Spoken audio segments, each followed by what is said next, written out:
La liberté, c'est le droit qui est donné à un homme de mettre en œuvre son libre arbitre dans le cadre de l'exercice d'une mission ou d'une profession ou d'une activité.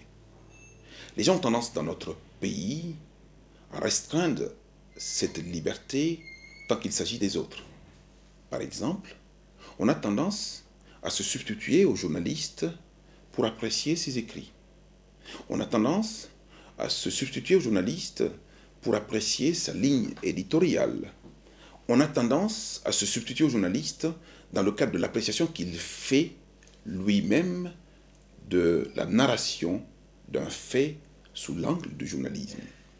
J'ai tendance à rappeler aux journalistes que nul n'a le droit de se substituer aux journalistes dans le cadre du respect absolu de la liberté de la presse.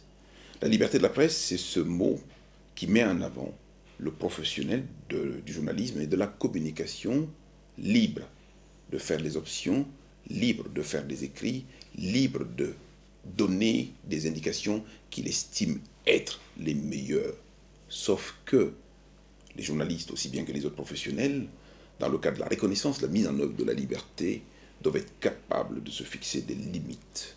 Les limites sont celles qui sont fixées par la loi d'une part et celles qui sont insupportables du point de vue de l'appréciation de l'ordre public. On est entre vérité et mensonge, on est entre liberté et conséquence de la liberté, on est entre action et liberté. Entre les deux, le libre arbitre du professionnel est déterminant.